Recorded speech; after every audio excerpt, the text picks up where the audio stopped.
पहला प्रश्न है, संविधान को 26 जनवरी के दिन लागू करने का निर्णय इसलिए किया गया था क्योंकि। इसका उत्तर ऑप्शन ए हो जाएगा, क्योंकि कांग्रेस ने इस तिथि को 1930 में स्वतंत्रता दिवस के रूप में मनाया था।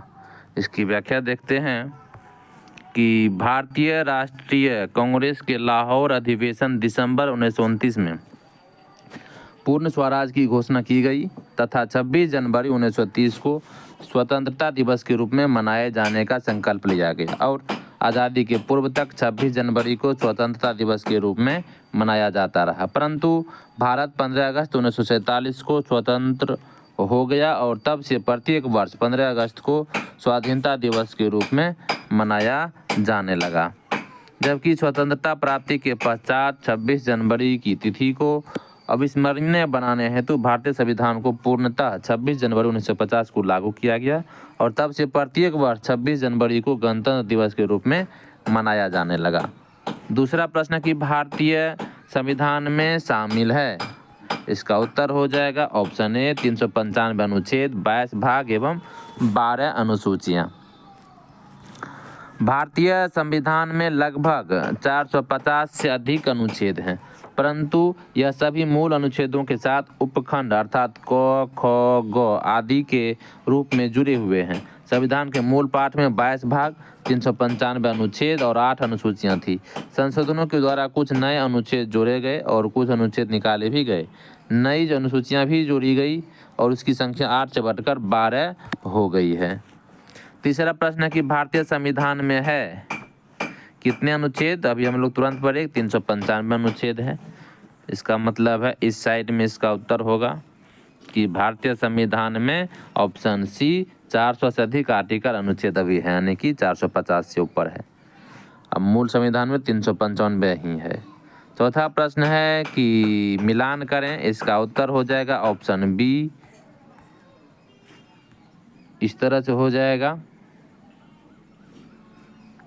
यानी कि संघीय सूची में 97 प्रविष्टियां हैं, राज्य सूची में 66 है और समवर्ती सूची में 47 है। अगला प्रश्न है 5 नंबर का, कि निम्न शब्दों पर विचार करें। तो इसका उत्तर ऑप्शन ए हो जाएगा कि पहले सार्वभौमिक है, उसके बाद है समाजवादी, फिर धर्मनिरपेक्ष और उसके बाद है प्रजातांत्रिक। भारतीय संविधान की प्रस्तावना में भारत को एक सार्वभौम, समाजवादी, धर्मनिरपेक्ष, प्रजातांत्रिक गणतंत्र के रूप में घोषित किया गया है। उल्लेखनीय है कि भारतीय संविधान में पंथ निरपेक्ष शब्द का उल्लेख किया गया है, न कि धर्मनिरपेक्ष शब्द का। छठा प्रश्न है कि भारतीय संविधान की प्रस्तावना में समाजवादी शब्द किस संशोधन के तहत जोड़ा गया है। तो इसका उत्तर ऑप्शन ए हो जाएगा 42वां संविधान संशोधन 1976 में। 42वें संविधान संशोधन अधिनियम 1976 द्वारा भारतीय संविधान की प्रस्तावना में समाजवादी, पंथ निरपेक्ष और अखंडता शब्द को जोड़ा गया है। सातवां प्रश्न है कि एक नया राज्य बनाने में संवैधानिक संशोधन के लिए कैसा बहुमत चाहिए। एक नया राज्य बनाने में, तो इसका उत्तर ऑप्शन ए हो जाएगा, साधारण बहुमत चाहिए। नए राज्यों के निर्माण के लिए संशोधन हेतु अनुच्छेद 368 के तहत विशेष प्रक्रिया संविधान संशोधन प्रक्रिया अपनाई नहीं जाती है। संसद साधारण बहुमत से नए राज्यों का निर्माण कर सकती है तथा संविधान का अनुच्छेद 4(2) के अनुसार इस प्रकार की विधि अनुच्छेद 368 के प्रयोजनों के लिए संविधान का संशोधन नहीं समझी जाती है। आठवां प्रश्न है कि उन मौलिक अधिकारों का चयन करें जो भारतीय नागरिकों को प्राप्त है परंतु गैर नागरिकों को प्राप्त नहीं है। इसका उत्तर हो जाएगा ऑप्शन ए 1 और 3, यानी कि भाषण एवं अभिव्यक्ति की स्वतंत्रता, और 3 यानी कि अल्पसंख्यकों के अधिकार। इसकी व्याख्या देखते हैं कि भारतीय संविधान के भाग 3 में वर्णित मौलिक अधिकार अनुच्छेद 19 भाषण एवं अभिव्यक्ति की स्वतंत्रता, अनुच्छेद 29 अल्पसंख्यक वर्गों के हितों का संरक्षण मात्र भारतीय नागरिकों को प्राप्त है या गैर नागरिकों विदेशी को प्राप्त नहीं है। नवा प्रश्न है कि उच्चतम न्यायालय की व्यवस्था अनुसार निजी भवनों के ऊपर राष्ट्रीय झंडे को फहराना डायडस के तहत हर नागरिक का कर्तव्य है। इसका उत्तर हो जाएगा ऑप्शन, देख लेते हैं इस साइड में होगा, इसका उत्तर हो जाएगा ऑप्शन बी। इसका उत्तर हो जाएगा ऑप्शन बी, यानी कि संविधान का अनुच्छेद 19(1)(a), संविधान का अनुच्छेद यहाँ पर 19(1) का भी ए हो जाएगा कि तहत हर नागरिक का मौलिक अधिकार है। उच्चतम न्यायालय की व्यवस्था के अनुसार निजी भवनों के ऊपर राष्ट्रीय झंडे को फहराना 19(1)(a) के तहत हर नागरिक का मौलिक अधिकार है। अब आगे देखते हैं, अगला प्रश्न देखते हैं क्या नंबर का था। अगला प्रश्न हो जाएगा, अगला प्रश्न कहाँ चला गया, अगला प्रश्न हो जाएगा क्या नंबर का था,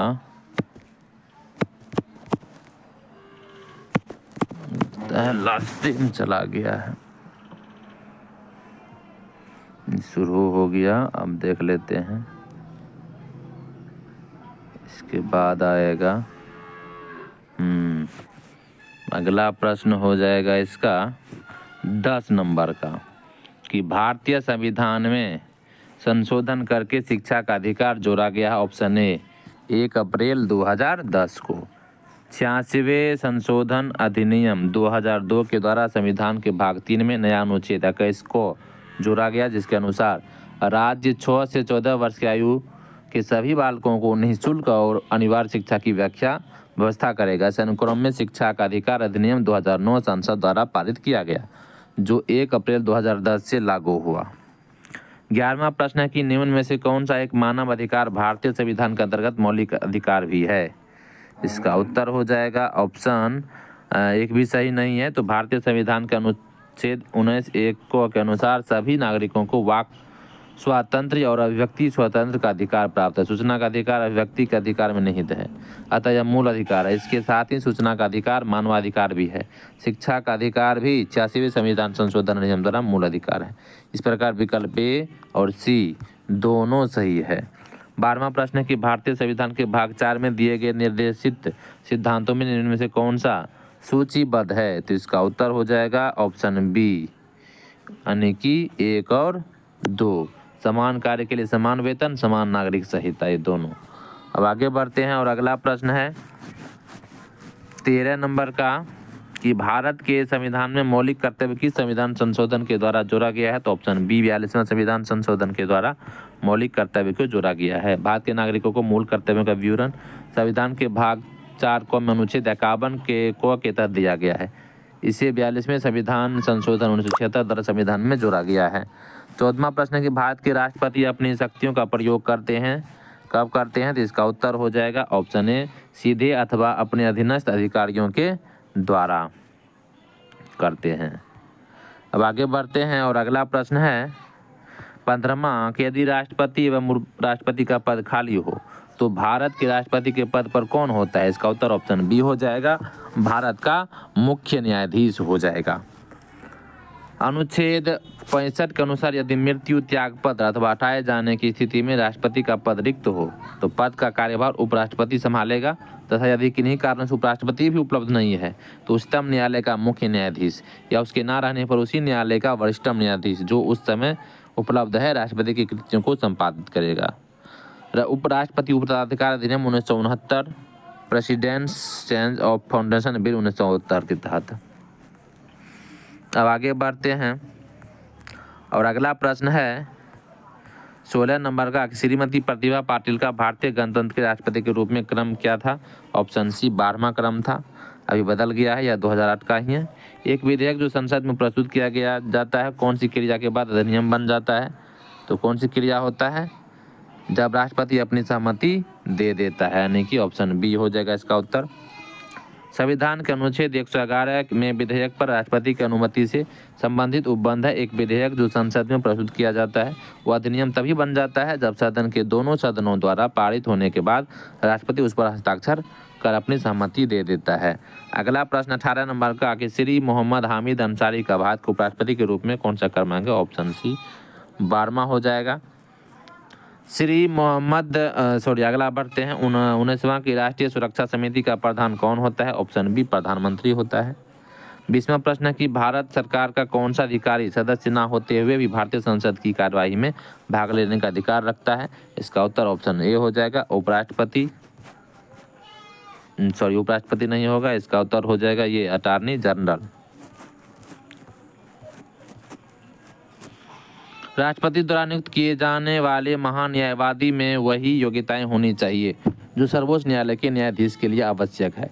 भारत का महान्यायवादी संसद का सदस्य नहीं होता है, परंतु वह किसी भी सदन में, सदनों की किसी संयुक्त बैठक में और संसद की किसी समिति में बोल सकता है, भाग ले सकता है, किंतु अपना मत नहीं दे सकता। अनुच्छेद 88। महान्यायवादी राष्ट्रपति के पश्चात अपना पद धारण करता है। अगला प्रश्न है 21वां कि एक गैर सदस्य के रूप में संसद के किसी एक सदन की कार्यवाही में भाग ले सकता है? Option C महान्यायवादी। 22वां है कि एक एमपी का सीट रिक्त घोषित किया जा सकता है यदि वह सदन से लगातार 10 अवधि के लिए अनुपस्थित रहता है। इसका उत्तर ऑप्शन बी हो जाएगा। 2 माह तक अनुपस्थित रहता है तब। भारतीय संविधान के अनुच्छेद 101(4) के तहत संसद तथा अनुच्छेद 1990(4) के तहत राज्य विधानमंडल के किसी सदस्य की सदस्यता तब समाप्त समझी जाती है जब वह 60 दिन की अवधि तक सदन की अनुज्ञा के बिना उसके सभी अधिवेशनों से अनुपस्थित रहता है, परंतु इस अवधि में सदन के सत्रावसान या निरंतर 4 से अधिक दिनों के लिए स्थगित समय नहीं जोड़ा जा सकेगा। 10वां प्रश्न की राज्यसभा में होते हैं कितना? तो इसका उत्तर हो जाएगा, देख लेते हैं इसका उत्तर कितना हो जाएगा। उस साइड में 250 सदस्य राज्यसभा में होते हैं, 245 थे। इसका उत्तर ऑप्शन सी हो जाएगा। संविधान के अनुच्छेद 80(1) क में कहा गया है कि राज्यों के और संघ राज्य क्षेत्रों में 238 से अनधिक प्रतिनिधियों तथा राष्ट्रपति द्वारा नाम निर्देशित किए जाने वाले 12 सदस्यों से मिलाकर राज्यसभा बनेगी, यानी कि सब मिलाकर 250। 24वां कि हमारे संविधान के अनुसार राज्यसभा का कार्यकाल ऑप्शन डी समाप्त होने का विषय नहीं है। अब आगे बढ़ते हैं। अगला प्रश्न 25वां, किस सभा का अध्यक्ष उसका सदस्य नहीं होता है? तो ऑप्शन ए राज्यसभा का जो अध्यक्ष होता है वह उसका सदस्य नहीं होता है। राज्यसभा का पदेन सभापति उपराष्ट्रपति होता है और वह राज्यसभा का सदस्य नहीं होता है, परंतु उसका निर्वाचन संसद के दोनों सदनों के सदस्यों द्वारा होता है। संविधान का अनुच्छेद 89(1) एवं अनुच्छेद 64 के अनुसार वह राज्यसभा का पदेन सभापति होता है।